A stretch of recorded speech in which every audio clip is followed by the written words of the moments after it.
Zorgen moet je doen, niet maken. Zorg is persoonlijk.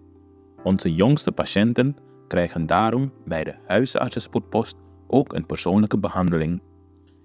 Onze artsen zijn zeer bekwaam in het opvangen en behandelen van uw kind. Huisartsenspoedpost Suriname. Uw zorg is onze zorg.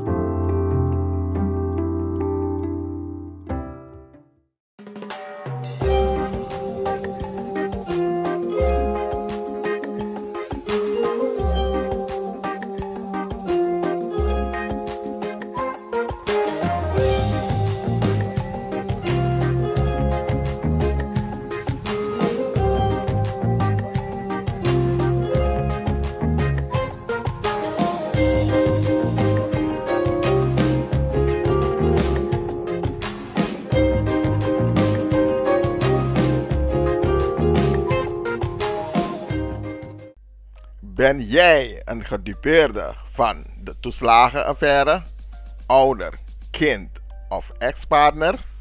Ga dan naar stichtingherstel.nl. Herstel met dubbel L. Met Stichting Herstel kom je er wel.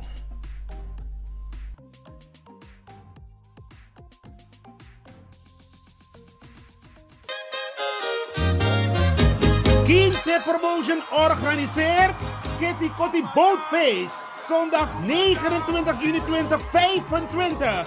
Vaar en swing mee. Opstaptijd 3:30 's middags. Afvaart 4 uur. Terug 9 uur 's avonds. Toegangsprijs €50. Aan boord €55. Line-up Sabaku, Corona Band en DJ Roy C. Voorverkoop van kaarten, Ricardo's Eethuis en Nieuw Draver. Surinaamse keuken aanwezig. Let op, eigen drank aan boord is niet toegestaan. Hey, met jou wil ik niet dansen. Zondag 29 juni, Kitty Kotti Boatface. Opstapplaats, de Ruiterkade 414 achter het Centraal Station. Dresscode in de kleuren van de Surinaamse vlag. Voor info bel 06 311 647 03 /06 870 98312. Attenzo!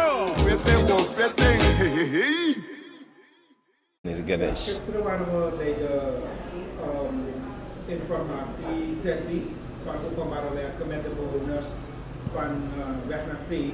Ja. En de boeren hebben 2 dingen gevraagd. Of zij gecompenseerd zullen worden voor wat het land betreft dat ze hebben verloren. En voor alle producten en verliezen, ja, gewassen die zij de afgelopen periode allemaal hebben verloren als gevolg van water instroom. Eerlijk, ik was er niet bij. Mijn collega openbare werken. Het regardeert zijn ministerie. Maar natuurlijk, kijk, als mensen geïnvesteerd hebben en ze leden schade, dan zijn we er altijd om een helpende hand te bieden. Dus nu ik dit weet, ik had gisteren ook al gehoord dat die vraag was gesteld. Ik neem het even mee, ik weet hoe groot die schade is. Maar we gaan er zeker naar kijken, ja. Daar zijn we ervoor.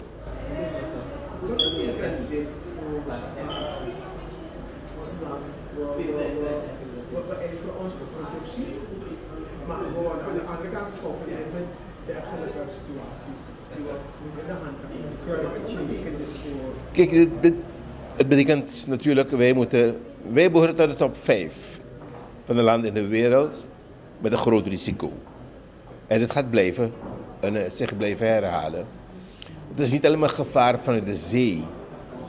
Maar kijk maar het binnenland, dat ons stuurmeer nu helemaal droog ligt. Dus er is iets goeds aan de hand dat een negatieve impact zal hebben op ons klimaat. En wij moeten nu ons gaan concentreren op de mogelijke oplossingen. Als je kijkt richting een stukje voedselzekerheid, het is ernstig. Vandaar dat wij nu in dat kader ook, je zegt van oké, dan moeten we nu onder plastic gaan verbouwen. Ik weet niet hoeveel je onder plastic gaat kunnen verbouwen. Het zijn ook dure investeringen. Belangrijk is dat de overheid samen met de private sector serieus met elkaar aan tafel zitten om over dit soort zaken van gedachten te wisselen. In dat kader Zoals jullie dat weten ben ik zwaar bezig op het veld. De boeren eerst te organiseren en te mobiliseren en met hun van gedachten te wisselen. Kijk, op dit moment, ik kom net van een vergadering van de Vlaamse overheid. Die hebben een grant aangeboden om te kijken van hoe wij in diverse gebieden in het binnenland van die apparaten plaatsen, welke ons op tijd signalen geven van hebben te maken met vervuild water, zoutwater, wat dan ook. En ik weet dat mijn collega van openbare werken ook op een aantal plekken in het binnenland meters heeft geplaatst. Regenmeters, maar dieptemeters, voor alles gecombineerd. En het is nu all hands on deck om te kijken van hoe wij met de gegevens die we hebben, hoe wij ook voorspellingen kunnen doen. Andere landen kunnen dat doen. En net het model welke de Belgen aan mij hadden gepresenteerd, was een model uit Azerbeidzjan. En deze instituten, samen met universiteiten, die zijn reeds bezig. Dus wij moeten ons ook helemaal openstellen om alle hulp welke geboden wordt, natuurlijk gecoördineerd. En ook als zodanig te accepteren, maar ook hun te helpen begeleiden van luister, bij ons is prioriteit X of Y of Z. Laten we daar naar kijken. Rijst is ons hoofdvoedsel. Dat moeten we zien te beschermen. Maar wat about die andere zaken die we nodig hebben om elke dag brood op tafel te kunnen zetten, zoals wij dat noemen. Dat is een serieus probleem. En niet alleen het dreigen van te veel water of zoutwater of droogte. Nu met verandering van het klimaat, temperatuur, dus gemeten over de afgelopen 30 jaar is onze temperatuur hier met 1 graden omhoog gegaan. Het lijkt weinig, maar het is veel. Nu ga je andersoortige insecten bijvoorbeeld, andersoortige ziekten en plagen gaan zich ontwikkelen, wat tegen we niet equipped zijn. En daarin gaat exponentieel, hè. Dus zijn we equipped, hebben we genoeg kennis in huis, en genoeg kader in huis, genoeg middelen in huis, en ons te bewapenen daartegen. Ik zeg van nee. Je kunt van alles verwachten, anytime. Dus het is een serieus probleem. Dus de dreiging om terug te komen op de zee zelf. Het is nog nooit zo hard gegaan. Dat gebied ken ik sinds 40 jaar geleden. Toen ik pas in dienst trad bij LVV. En ik was toevallig ook aangesteld als een resortleider op Quetta. Dus dat gebied daar ken ik uit het hoofd. Dat is nog nooit zo snel gegaan. En het gaat alleen maar sneller en sneller. Als je nu kijkt naar de presentaties van NCCR, die orkanen die hier ergens voor de kust ontstaan en richting het westen bewegen. Je ziet dat die orkanen steeds dichter bij de kust komen, langzamerhand. Die hebben ook over de afgelopen tientallen jaren ook daarnaar gekeken. Zodat wij ook steeds meer van die rukwinden krijgen. Dat is een serieuze zaak, we moeten ook serieus naar kijken. En ik word er zelf ook angstig van, maar dat houdt in dat wij ons huiswerk beter moeten maken, maar vooral ieder aan één tafel zien te krijgen en proberen één kant op te kijken. We hebben die luxe niet meer dat ieder kan bepalen of doen wat hij wil. Maar soms is dat de regering of regeringsbepaald, want deze dingen zijn niet al lang voorspeld. Hebben de regeringen laten liggen? Kijk, daarop kan ik geen serieus antwoord op geven. Feit is wel dat wij nu, en dit speelt, want ik kan moeilijk, en je ziet het bij de reissector, elke keer moeten we inkomen van boeren hebben schade geleden, te droog of te nat geweest, of rattenplaag plotseling van ergens vandaan, en dat afkloppen dat die plotseling er andersoortige plagen ontstaat. Dit gaat blijven, dus het wordt serieuzer, vanuit we ook serieuzer naar kijken. Dus. En communiceren met de boeren. Preventief kun je een aantal dingen al doen. Onderhoud van je loosingen, van je dammen. Ook rattenplaag, ontwikkelen van insecten, gebeurt als jouw dammen niet schoon zijn. Want daar huisvesten ze zich. Maar een aantal dingen kun je ook preventief doen, maatregelen treffen. Maar iedereen moet serieus zijn, wat het betreft.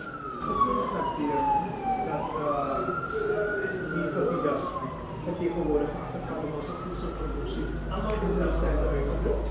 Hoe groot is dat deel dat in die gebieden ligt voor wat betreft onze voedselzekerheid? Kijk, als je praat over rijst, dan praat je nu over areaal van bewerkt of onbewerkt, zeker 50.000 hectare. Dat is bijna ons geheel noordwestelijke hoek waarover we praten. En aan die kant zitten we ook lager qua hoogte. Dus het is een behoorlijke hap. Als jij nu denkt van oké, dan gaan we hogerop een landbouw doen. Maar dan ga je daar weer moeten ontbossen. Dan heb je weer andere issues. Ontbossing op zich is zelf geen probleem, maar het effect daarvan moet je goed kunnen overzien. Maar dat kan ook andere calamiteiten als gevolg hebben.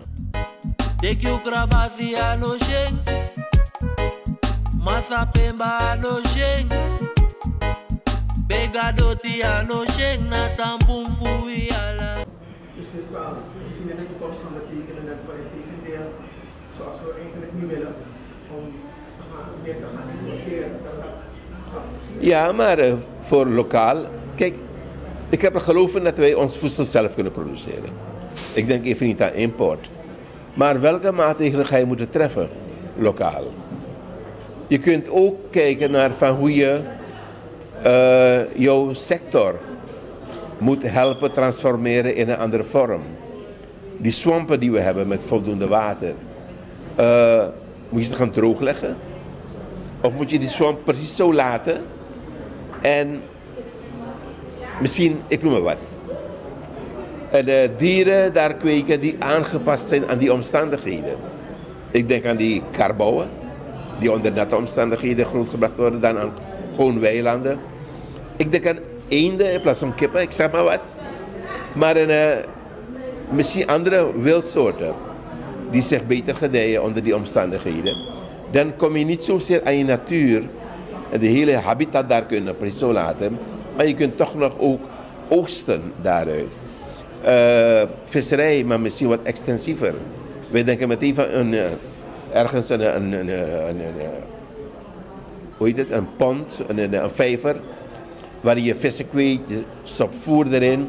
Maar misschien moet het een heel ander systeem zijn.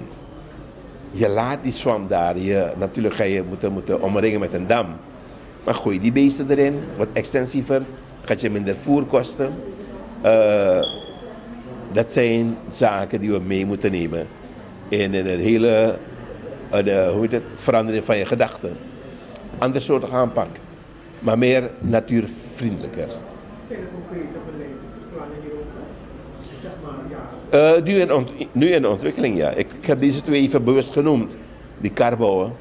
Want je kunt ook een karbouw hebben een soort welke goed melk geeft. Maar doksen, we hebben even niet aan gedacht. Iedereen kweekt, dat is een luxe om doks te eten. Maar misschien wordt het straks de vervanger van kip. Ik noem even wat. Minister, over doksen gesproken. U kent dat boek van de heer Gerard van den Berg. Ja? Hij beschuldigingen had gebruikt aan uw adres en dat van de president. En nu is er eruit met een documentaire. We weten dat het boek niet in de handel mag. Hoe zit het met de documentaire? Want die is nu online. Ik heb nog niet bekeken hoor. Ik heb nog niet bekeken. Eén ding weet ik wel.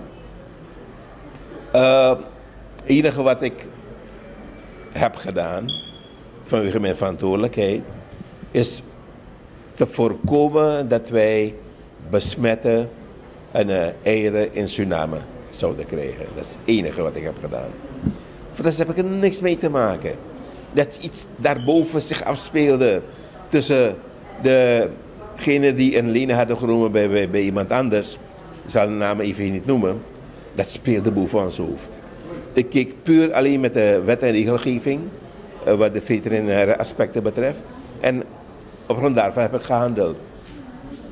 Hoe en waarom ik erbij ben betrokken, ik snap het vandaag nog steeds niet. We hebben gewoon gehandeld zoals zij moesten handelen. En over runderen gesproken, dat zijn nu zoveel maanden verder. Ja. Hoe staat het met de import? Want je zei, Ja. het is bijna zo ver. En Ja, nee, en er zijn wat zaken in de omstandigheden geweest. Ook ziekten en plagen die we eerder hebben behandeld. Maar de private sector heeft zich aangeboden. Weliswaar in mindere mate, of kleinere hoeveelheden importeren. En ik heb nu mijn quarantaineruimte aan hun beschikbaar gesteld, tot een public-private ding.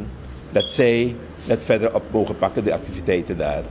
En voor ons komt het beter uit, want dan heb je meteen de private sector erbij betrokken. Het enige wat ik eis is, dat niet alleen de grote jongens, maar de kleine jongens ook meedoen in het geheel.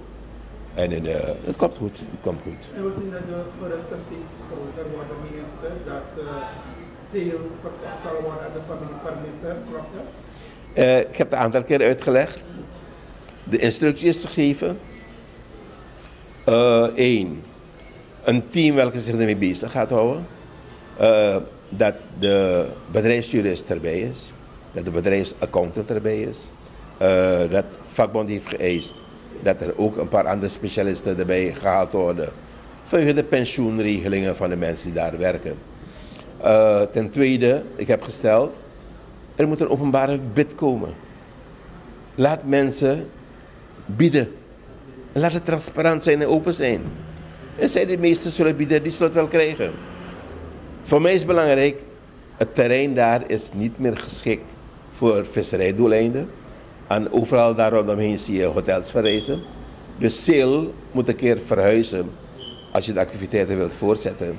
Maar de locatie daar, en onroerend goed, dat kan rustig van de hand gedaan worden. Verhuizen naar waar? De persoon die het koopt, die zal dan zelf kijken. Waar naartoe belangrijk is, de arbeiders mogen niet in een nadelige positie komen. Ze hebben lang daar gewerkt, ze hebben pensioenen gestort, ziektekostenregeling, al die zaken moeten meegenomen worden. De sale wordt verkocht, maar het moet wel doorbestaan. Laat de nieuwe eigenaar dat bepalen. Kijk, als je de mensen afkoopt en je geeft ze een gouden handdruk, dan mogen ze rustig elders gaan solliciteren. En ik weet dat de visserijsector, de verwerkingsbedrijven op dit moment, ze snakken naar arbeiders, maar arbeiders zijn niet te vinden en die bij sale zijn al getraind daarin. Dus die kunnen elders en die andere bedrijven zeggen ook van, wij zoeken arbeiders. Als je die mensen eenmaal, als het zover is, laat hun bij mij solliciteren. Maar de locatie daar is niet meer geschikt, laten we eerlijk zijn. Ten tweede, je hebt ook steeds meer aanslibbing. Modderbank en het wordt allemaal groter en groter. Seel dat ooit een keer 2 hectare was, is nu voor de wild naar meer dan 4 hectare. Door die landaanslibbing. Is wel een winst voor Seel zelf. Maar als je elk jaar moet uitbaggeren om die bodem daar te laten aanmeren, dan al je winst die je maakt, als je winst maakt, ben je daaraan kwijt. Dus de locatie daar is totaal ongeschikt. En we praten over een personeelsbestand van? Nu rond tussen de 60 en 70. Ooit was het boven de 300. Heb ik nog meegemaakt. We merken hier een metamorfose bij uw ministerie. Minister, ziet er nu een beetje mooier eruit. Hoe wordt het project gefinancierd? Dan focust u meteen naast mijn kantoor? Nee, we hebben daar een laboratorium uit IDB-gelden. Clusterlab hebben opgezet. Waaruit nog wat middelen vrij waren. In plaats van het geld terug te sturen naar IDB, heb ik gevraagd van, hey mensen, waar jullie iets voor hadden rondom zo'n lab, het geld dat over is, trek het even door naar mijn kantoor. Want als je LVV kent, ten noorden, ten zuiden was alles al betegeld, alleen bij mij nog niet. Dus ik neem het meteen 1 keer in 1 ruk mee. Maar het zijn dezelfde IDB-gelden die eerder waren goedgekeurd. En de machines voor de Marcousa-fabriek, zijn die intussen al gerealiseerd? Nee, die moesten nog op de boot 3 weken geleden. Er waren wat zaken, ik heb het toevallig ontdekt hoor, en, niet dat ik zo geweldig ben. Maar ik was op Saramaka op bedrijfsbezoek en, bij Sudo, en, de zuurzak doet, familie Donk. En ik zag een hele verpakkingslijn daar aan de kant gezet. En ik stelde de vraag van, maar waarom zet je het niet in? Stroom, die frequentie. Wij gebruiken 60 hertz. Die machines zijn geleverd 50 hertz. En wel, dan heb je een probleem. Vooral als het om draaiende delen gaat. Ik heb meteen werk van gemaakt en meteen geappt naar India van hoe zien onze machines eruit. En Warempel die waren uitgerust met 50 hertz. Dus ja, onmiddellijk voor verscheping nog alles veranderen. Ze hebben nu de garantie gegeven dat het allemaal goed komt. Maar het heeft wel een paar weken vertraging opgeleverd, ja. Doe het meteen in één keer goed, anders ga je weer vingerwijzingen krijgen. Ik hoop dat alle andere zaken goed gaan. Nu, we begonnen al extra die Marcousa-teel te stimuleren. Op dit moment vanmorgen mijn eerste app. We hebben overschot aan Marcousa. Dus die machines moeten snel komen. Dus we gaan nu kijken van waar we die kunnen verpulpen en hoe die alvast kunnen invriezen en opslaan. Want die boeren moeten door kunnen gaan. Dit mag geen klap worden voor hun. Dat ze plotseling hun product niet kwijt kunnen. Maar wat is de bedoeling? Export? Of gaat de melkcentrale over tot produceren van lokale producten? Kijk, melkcentrale, die lijn is dusdanig uitgerust dat je en pulp, het product dat pulp maakt, maar ook een lijn om het tot sap te maken. Daar zit je winst. Dus we hebben beide uitgewerkt. Dank u wel. Abo, graag gedaan. Ai. No horno blu, tambri pinu srefi, una de westra namang. Vaderland, Suriname is je vaderland. Gautrade Logistics aan de Indira Gandhiweg 619A en Direct Freight Services aan de Polakstraat 10 te Paramaribo is een logistiek dienstverlenend bedrijf dat lucht- en zeevracht verstuurt voor zowel bedrijven als particulieren naar bestemmingen wereldwijd. We zijn langer dan 10 jaar actief op de expediteursmarkt in Nederland en we zijn een vertrouwd adres binnen de gemeenschap. We kunnen van alles voor u verzenden, zoals geschenkpakketten, auto's, fietsen, handelszendingen en containers.